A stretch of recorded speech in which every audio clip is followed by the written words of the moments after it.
8. अचानक एक उड़ती हुई रूअफ़ज़े की बोतल आई और भंवर सिंह के सर पर लगी। चारों तरफ लाल लाल शरबत फैल गया, पर क्योंकि बोतल कांच की थी तो मुझे ऐसा फील हुआ कि इस रूअफ़ज़े में ब्लड भी मिक्स था। भंवर सिंह हमारे सामने कटे हुए ट्री की तरह गिर पड़ा। जो लड़की अभी तक मुझे प्रोटेक्ट करने के लिए गोलकीपर नहीं हुई थी, अब वो अपने पापा के पास पहुंचकर हाथ फैलाए गोलकीपिंग करने लगी। पापा, पापा आप ठीक तो हो? यार वो बेहोश लग रहे हैं, कैसे बताएंगे कि ठीक है या नहीं? तू चुप रह प्लीज। पापा, पापा, पापा, पापा, पापा, पापा। अचानक सुहानी के अंदर एनिमल का रणबीर घुस गया। क्राउड मस्त वीडियो बनाने में लगा था कि तभी सीन में अथर्व की एंट्री हुई। वो भी चिल्लाते हुए आया। किसने किया ये कोई तरीका है ओल्ड एज सिटीजन्स को बॉटल मारने का? हाँ बताओ कितनी जोर से लगी होगी। पापा, पापा उठो ना प्लीज, प्लीज ना पापा। अगर हर बेहोश आदमी ऐसे इंसिस्ट करने से उठकर बैठ जाता तो डॉक्टर भूखे न मर जाते। सुहानी अपने पापा को हिलाई जा रही थी और रूअफ़ज़े में लिपटे हुए उसके पापा आंखें बंद किए पड़े थे। अथर्व के हाथ में 2 बॉटल्स रूअफ़ज़ा की थी। मुझे डाउट तो पहले ही था, अब यकीन हो गया कि इतनी दूर से बॉटल किसने मारी थी। अथर्व सुहानी के पास जाकर बैठ गया।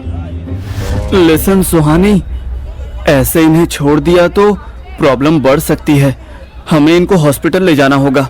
प्लीज तू खुद को संभालना, हिम्मत रख यार, एवरीथिंग विल बी फाइन। चलो।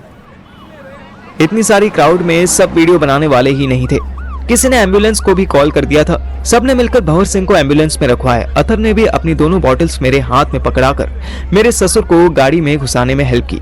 मैं धीरे से उसके कान में बोला, भाई किसी स्मार्टी ने एम्बुलेंस को कॉल मिलाया है तो किसी चूतिए ने पुलिस को भी किया होगा।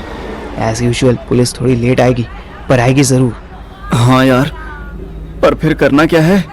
हम भी एम्बुलेंस में ही घुस जाते हैं, कह देंगे अकेली लड़की को ऐसे कैसे भेज सकते हैं, कोई ऑब्जेक्शन नहीं करेगा। ठीक है तू जा, मैं ये दोनों बॉटल्स घर पे रख के आता हूँ। भूसड़ी के यहाँ मेरा ससुर बेहोश पड़ा है और तुझे रूअफ़ज़े की बोतल की पड़ी है। अबे गांडू, से बेहोश तो मैंने ही किया है ना। तीनों बॉटल्स पकड़कर चलना मुश्किल हो रहा था। फिर जब तुझे मार खाते हुए देखा ना तो सोचा कि एक बार निशाना मारने की कोशिश करता हूँ, क्या पता लग जाए। साला सच में लग गया। बकवास मत कर, धीरे बोल। अब तो बोल दिया जो बोलना था। तू सुहानी के साथ एम्बुलेंस में जा, रास्ते में पटा लियो। मैं घर निकलता हूँ, पापा को मेडिसिन भी तो देनी है। हाँ यार, सारे बाप टूटे फूटे पड़े हैं। ठीक है तू घर निकल, मैं हॉस्पिटल निकलता हूँ, वहाँ पहुँच के तुझे फोन करूंगा। बाय। अथर्व मस्त दोनों हाथों में नई नई शरबत की बोतल झुलाता हुआ घर निकल लिया और मैंने थोड़ी सी जिद की तो मुझे भी एम्बुलेंस में जाने दिया। वैसे मेरे मुंह से भी खून निकल रहा था तो टेक्निकली मैं भी पेशेंट में काउंट होता था। मैं सुहानी के पास ही बैठ गया, उसकी आंखों में हल्के हल्के आंसू थे। मैं अभी उसके पास आने वाला था कि एम्बुलेंस की विंडो से मेरी नजर बाहर की तरफ गई तो मुझे एक बस स्टैंड पर श्रेया बैठी हुई दिखाई दी। पहले मैंने सोचा कि जोर से चिल्लाऊं, फिर याद आया कि एम्बुलेंस में एसी चल रहा था, सारी विंडोज बंद थी। इतना सोचते विचारते एम्बुलेंस आगे निकल गई और श्रेया वहीं बैठी रह गई। वो बेचारी एक छोटे से बस स्टैंड पर बैठी रोए जा रही थी। वैसे उसका रोना लॉजिकल था। रिसेंट मंथ में एक से एक कांड हुए थे श्रेया के साथ। सबसे पहले तो उसके पावरफुल पॉलिटिशियन पापा इलेक्शन हार गए, फिर उस बेचारी को अथर्व को ढूंढने के लिए दुबई जाना पड़ा, जहां वो खुद खो गई। फिर वो आई भी तो इतने सारे भागम भाग और स्ट्रगल लेकर आई।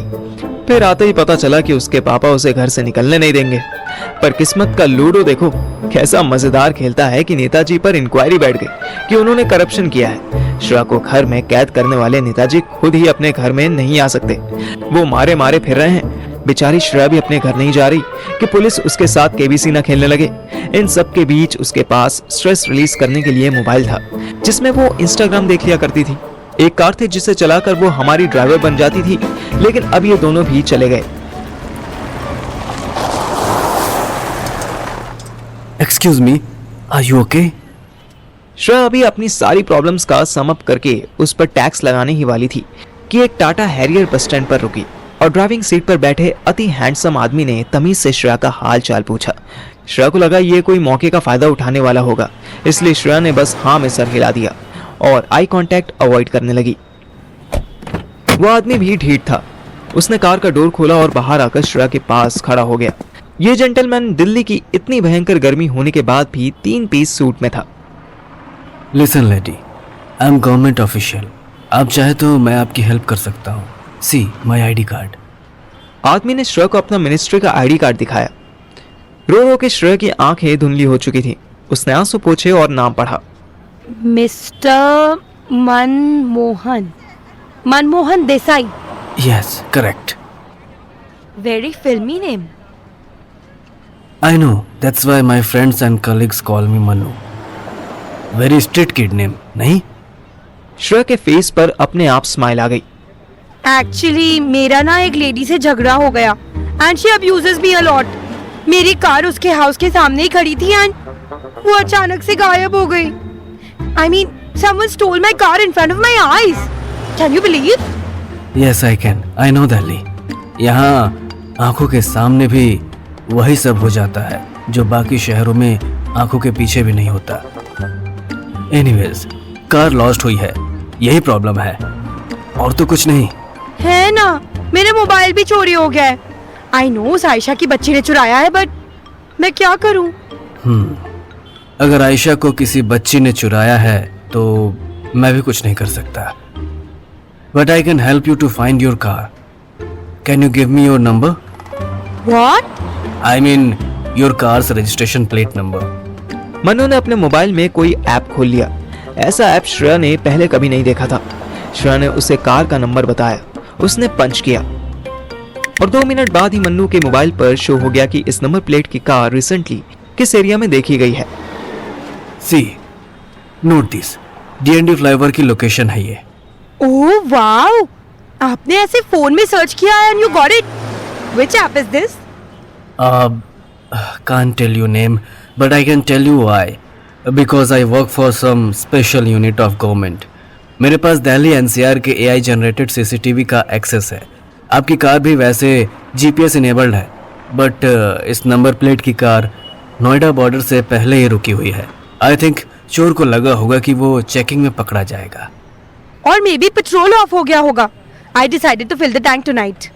मन्नू उठ खड़ा हुआ। Well, nice meeting you young lady. फिर मिलते हैं। Thank you so much Manmohan. I am ex-MLA Chandan Lal's daughter, if I am right?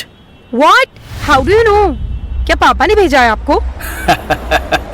No, आपके पापा को तो गवर्नमेंट जेल भेजना चाहती है। वो मुझे क्या भेजेंगे कहीं। मैंने आपकी नंबर प्लेट से गेस किया, वो कार आपके फादर के नाम पर है। श्रेया को ऐसे स्मार्ट ही लड़के या आदमी बहुत जल्दी इंप्रेस करते थे, इसलिए वो कबीर के लव ट्रैप में भी तुरंत फंस गई थी।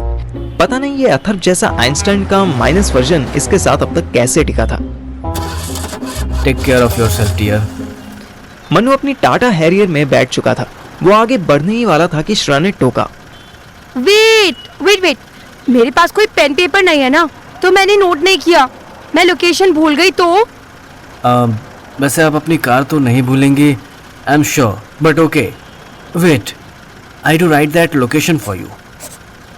मन्नू की कार के डैशबोर्ड में पेन और पेपर दोनों थे। उसने एक चिट पर जीपीएस लोकेशन और लैंडमार्क लोकेशन दोनों लिखकर श्रेया को दे दिया। उसने फिर गाड़ी आगे बढ़ाई ही थी कि श्रेया ने फिर टोका। Wait mister Mannu, may I have your number in case मुझे कभी किसी। श्रेया के टोन में फ्लर्ट टपक रहा था। मन्नू के फेस पर स्माइल आई। वो धीरे से बोला, you don't have mobile, number का क्या करोगी? इससे पहले कि श्रेया और कोई आर्ग्यू करती, मन्नू ने जानबूझकर उसको उस हाथ से बाय किया जिस हाथ की 3rd फिंगर में उसकी रिंग थी।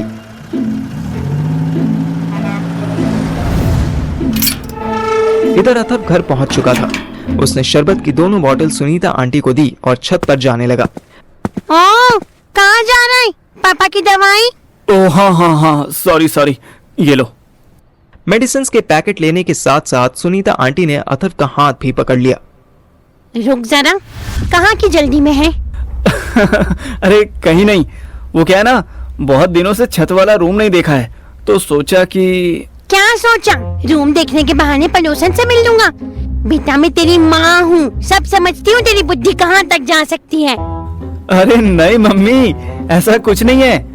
मेरे रूम में पापा सो रहे हैं, तो मैंने सोचा कि ऊपर चला जाता हूँ। ठीक है, आप कहती हो तो नहीं जाता हूँ। मम्मी ने अथर्व का हाथ छोड़ दिया। नहीं, मैं नहीं रोकूंगी, तेरा ही घर है, जहाँ मर्जी जा। बस बेटा एक बात का ध्यान रखियो, ये आयशा के लक्षण ठीक नहीं है। अब अथर्व से बेटर कौन जानता था कि आयशा के लक्षण कितने ठीक थे। सब सच जानते हुए भी अथर्व अनअवेयर होकर मम्मी के साथ खेलने लगा। है? लक्षण सही नहीं है मतलब? ऐसा क्या कर दिया उन्होंने? कर दिया क्या? उसका पति था ना हुसैन, जो हॉस्पिटल ले तो गया था पर सारा टाइम फोन पर किसी को मैसेज कर रहा था। हाँ तो उसका क्या हुआ? क्या हुआ क्या? वो गायब हो गया।